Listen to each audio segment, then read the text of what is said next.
hadis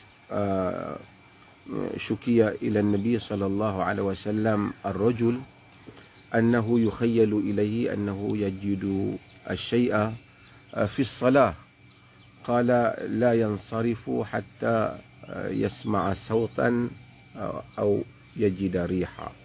Hadis yang selalu kita baca bahwasanya seorang diadu kepada Nabi sallallahu alaihi wasallam, seorang lelaki yang annahu yukhayyalu ilaihi annahu yajidu syai'a fi shalah, yang mana dia rasa, yukhayyalu ni dia macam berkhayal, khayal maksudnya dia terasa lah benda tu tak pasti, dia rasa. Annahu yajidu syai'a fi shalah, dia ada benda sesuatu dalam semayang. Maksudnya dia masa semayang rasa macam terbatal aku ni. Kalau dalam bahasa kita keluar angin kan. Dia duk rasa macam tu. Dia duk rasa macam tu. Jadi dia mengadu benda ni dibawa pada Nabi sallallahu alaihi wasallam. Kerana ada orang kawan ni bila mai sembahyang, mula was-was datang. Itu ada orang tanya juga pasal was-was ni. Jadi Nabi sallallahu alaihi wasallam kata la yansarifu hatta yasma'a sautan aw yajida riha. Jangan dia berhenti sembahyang dia sehingga dia mendengar bunyi atau mendapati bau. Yakni very clear lah, dia confirm, dia pasti lah benda ni. Kira sampai dengar bunyi ni kira dahsyat lah kan. Ataupun sampai bau ni dahsyat. Kalau setakat dia duk rasa-rasa macam keluar angin, macam tak keluar angin, Nabi sallallahu alaihi wasallam kata la yansarif. Jangan dia duk pergi berhenti sembahyang, kekal dia di dalam solat dia. Ini hadis ni walaupun mudah dipahami, tetapi di atas hadis ni dibina banyak hukum ataupun banyak kaedah hukum. Antara kaedah yang penting yang dibina ialah disebut sebagai al-yaqinu la yazulu bisyak. Yakin tidak hilang disebabkan oleh syak. Yakni sesuatu yang kita yakin tidak hilang disebabkan oleh sesuatu yang kita syak. Kita yakin, macam kes tadi lelaki tadi, dia yakin dia berwuduk. Yakin berwuduk lah, kerana kalau tidak dia nak semayang tu mesti dia yakin kata dia alal wuduk, dia di atas wuduk. Jadi dia yakin dia berwuduk, dia syak dia batal. Nabi SAW kata kat dia, jangan dia berhenti sembahyang. Maksud yakin itu kekal, syak ditolak sebelah. Syak kita tak pakai. Macam contoh, itu contoh yang ada dalam kes yang ada dalam hadis. Contoh yang kitanya, yang fuqaha buat dan saya selalu ulangi contoh ni untuk dipahami. Kita ambil wuduk. Selepas kita ambil wuduk, kita yakin kita ambil wuduk, berwuduk, kemudian kita pergi sana, pergi sini, ataupun kita semayang dah tadi maghrib, dah menunggu untuk salat Isya, sementara nak semayang Isya, ataupun kita pergi dapur, kita pergi tolong kawan kita, kemudian kita, aku batal ke tak batal tahu tadi? Di atas kaedah hadis ni, dan di atas kaedah yang dibuat, al-yaqinu la yazulu bisyak, yakin itu tidak hilang dengan syak, maka kita kira dia berwuduk. Sebab apa? Sebab tadi memang dia wuduk, itu yakin lah. Yang dia syak batal ke tak? Tapi yang dia berwuduk, dia dah confirm dah tadi dia berwuduk. Maka yakin tidak hilang disebabkan oleh kerana adanya syak. Ini kaedah. Di atas kaedah ini juga, yang sebaliknya mungkin yang selalu saya buat contoh untuk kita faham.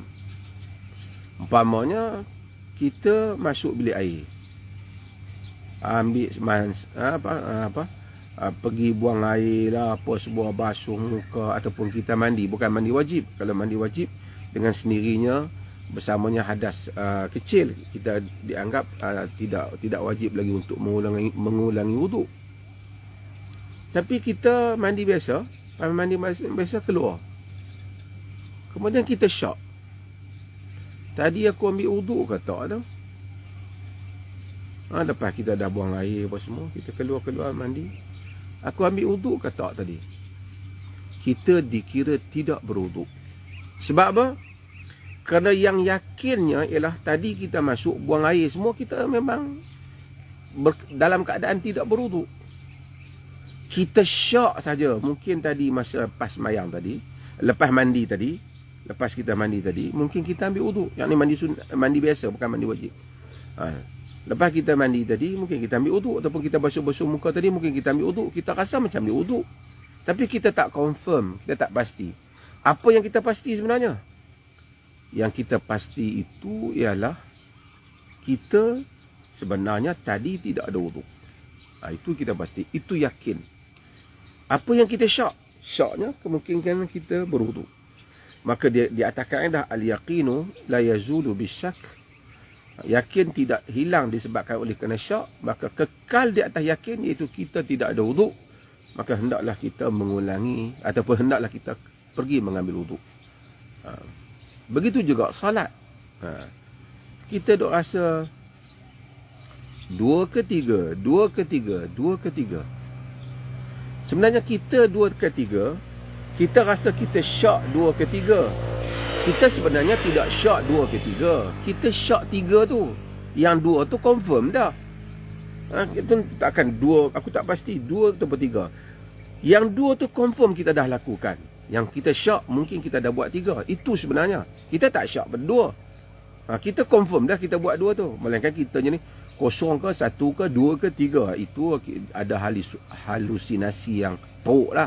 Ini mungkin penyakit dah tak wajib solat kot, dah tak betul otak dia tu, kan. Tapi kalau sekiranya 2 ke 3, yang dia confirm artinya 2, yang dia tak pasti ia 3. Nabi SAW kata, wal yatrahil syak wal yabni ala mastaiqan, dalam riwayat wal yabni ala yaqin. Buang syak, kata Nabi, bina di atas yakin. Yakin tu 2 tu lah. Sebab itu bila orang tu syak 2 ataupun 3, maka salatnya adalah 2. Yang ni yang paling sedikit itu adalah yang syak. Yang paling sedikit itulah yang yakin. Yang tambahan itu adalah yang syak. Sebab itu maka ini adalah kaedah yang banyak yang dibina di atas hadis ni. Sama juga umpamanya, kita baju duduk pada satu tempat, baju kita bersih, kita yakin dia bersih, kemudian duduk kat situ lama, kita syak, kena najis ke tak kena najis baju ni? Maka hukumnya ialah baju itu bersih kerana asalnya dia bersih. Kita syak saja dia kena najis. Al-yaqin la yazulu bisyak. Yakin tidak hilang dengan syak. Tapi kalau kita buat sebaliknya, baju kita kena najis, kita tahu confirm kena najis, kita letak pada satu tempat, kita tak pasti aku dah basuh ke belum basuh baju ni, ataupun isteri aku dah basuh ke ataupun tak basuh baju ni. Yang kita confirmnya baju tu memang asalnya najis lah, hari kena najis baru ni.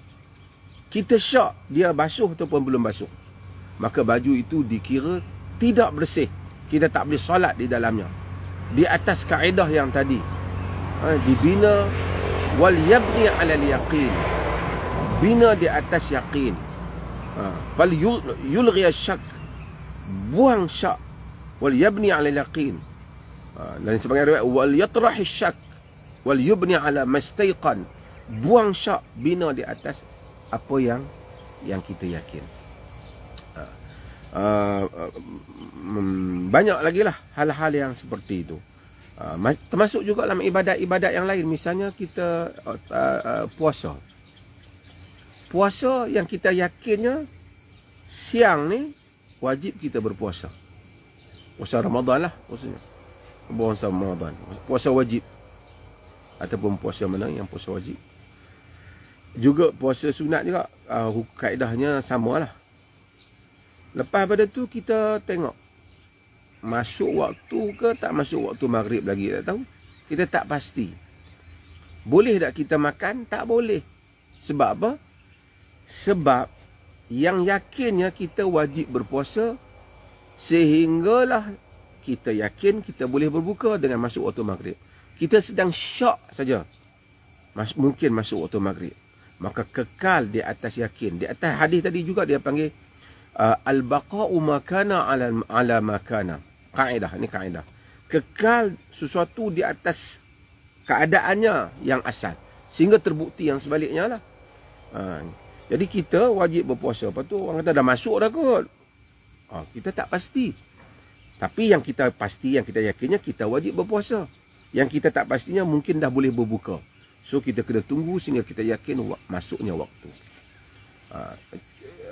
Kita pergi yang sebaliknya. Malam kita boleh makan sehingga terbitnya fajar. Kita bangun-bangun jam tak ada, apa tak ada, kita tak tahu. Masuk waktu subuh ke belum ni? Boleh tak kita makan? Kita boleh makan. Kerana apa? Kerana yang yakinnya kita boleh makan. Sedangkan masuk larangan makan itu kena masuk waktu subuh, baru di peringkat syak, belum confirm. Maka dengan itu yakin tidak dihilangkan oleh syak. Sama juga kita semayang, kita masuk dalam kita ni jadi makmum, ikut imam. Tadi aku masuk rakaat kedua ke rakaat pertama, tak tahu. Keliru, tak ingat kita. Kira rakaat yang keberapa? Kita kira rakaat yang kedua. Sebab apa? Yang kedua tu confirm dah bahawasanya kita masuk. Kita dah masuk. Kita syak pada yang pertama sebenarnya.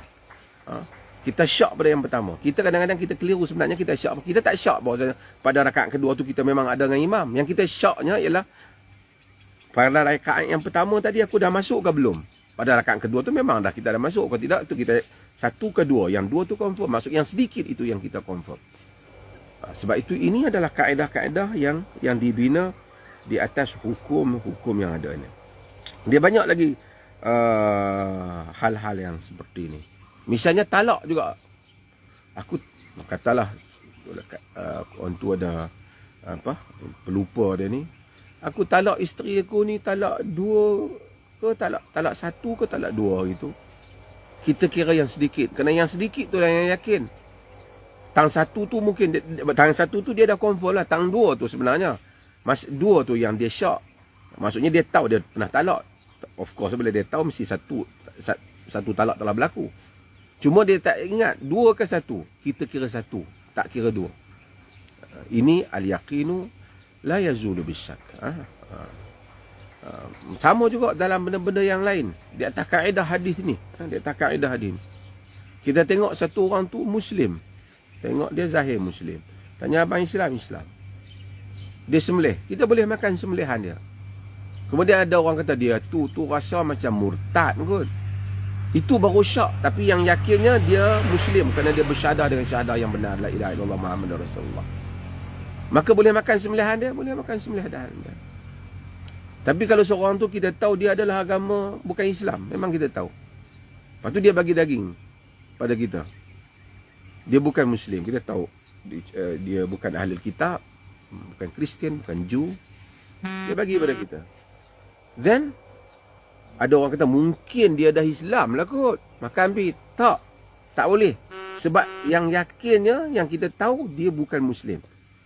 Kata dia Islam tu baru syak. Melainkan kita menyaksikan dia benar-benar terbukti dia adalah satu orang Muslim. Maka dengan itu hal yang berlaku sebaliknya. Air. Sobat. Air asalnya hukum ma' tahir. Air bersih. Kita tengok air dalam kolam bersih. Boleh tak kita ambil uduk? Ada orang kata jangan lah. Kok ada masuk najis. Kalau tidak dalam kolam pun kita tengok dalam baldi. Tengok air bersih je. Tak ada bau apa. Tak ada busuk apa. Tak ada apa. Ada orang kata tak salah kot. Mungkin air ni najis ke apa. Di atas mazhab yang kata kalau air 2 kolah lah. Tapi kata mazhab yang kita tarjihkan dulu lagi bau rasa dan warna dia tak ubah, air boleh digunakan. Tapi katalah dia pakai mazhab tu pun. Dia tengok air. Air hukumnya asal najis. Orang kata kemungkinan dia dimasuki najis. Itu syak. Syak tidak boleh menghilangkan yakin. Maka kekal di atas status keyakinan dia yang asal. Sebab itu hadis ni mempunyai makna yang besar. Di atasnya dibina hukum hakam syarak yang banyak untuk kita ikuti dan untuk kita bina. Jadi orang tanya apa-apa, itu kaedah al-yaqinu la yazulu bisyak. Yakin tidak hilang disebabkan oleh syak. Sama juga dengan hutang piutang.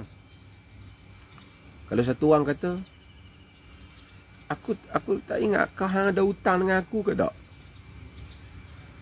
Jadi kita nak kira ada hutang ke tak? Jadi dia kira tak ada hutang, kerana al-aslu bara'atu zimmah. Seseorang itu terlepas daripada sebarang zimmah, bebanan. Kerana satu, asalnya dia tak berhutang.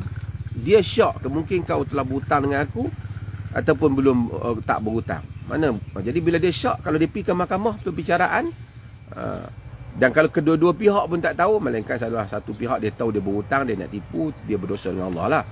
Tapi kalau undang-undang mahkamah nak memutuskan, ataupun kedua-duanya tak ingat, kalau kedua-duanya tak ingat, maka dikira dia tak berhutang, kerana asalnya satu orang tu tak berhutang. Tapi keadaan sebaliknya macam ni. Dia confirm dia telah berhutang dengan si A. Cuma dia syak, aku bayar ke tak lagi, tak hutang hang. Kalau pergi ke mahkamah, dikira asalnya kau berhutang. Itu yakin. Bayar tu syak, jadi kau dikira berhutang. Kau dikira berhutang. Kita pun, aku tak ingat aku bayar ke tak. Ya, aku bayar lain lah. Tak apa. Betul lah kita bertindakan. Sebab apa? Kerana kita yakin kita berhutang. Kita syak kita bayar ke tak. Tapi kalau yang tadi, kita syak kita hutang ke tak. Asalnya kita tak berhutang.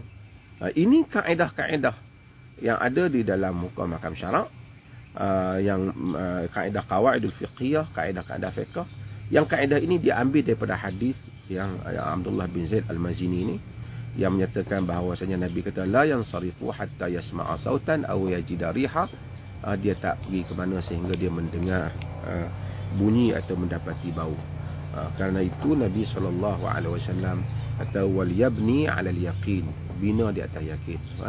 Bina di atas yakin. Wal yulghi syak, ataupun wal yatrah syak, dan hendaklah dia membuang syak yang ada. Jadi jelas atau tak penerangan saya? Manfaat hadir.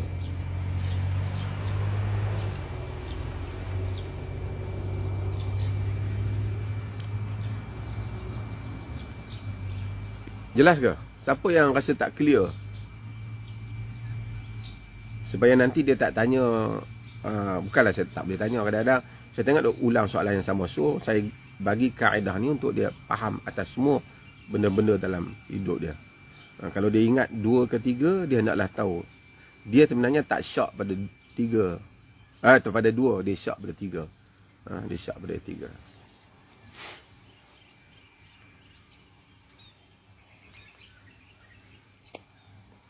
Okey, terima kasih banyak. Ada lagi ada soalan begini? Benda ni selalu saya terangkan untuk orang faham. Sebab tu kadang-kadang orang agama pun dia jangan bagi hukum hakam yang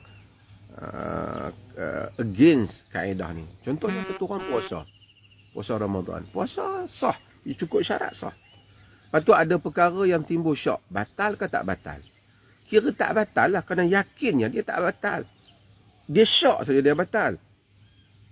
Bina atas yakin, sehingga kita dapat mendatangkan bukti yang menunjukkan dia batal.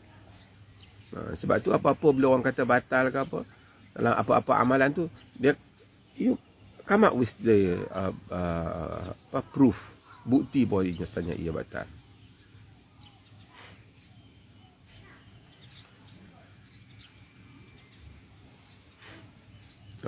Kalau orang tu tak ingat, dia tertinggal dalam perkara yang bukan rukun di dalam solat dia, dia sujud sahwi, ataupun orang Melayu panggil sujud sahwi ya. 2 kali sujud selepas dia membaca tahiyat, sebelum salam ataupun selepas salam.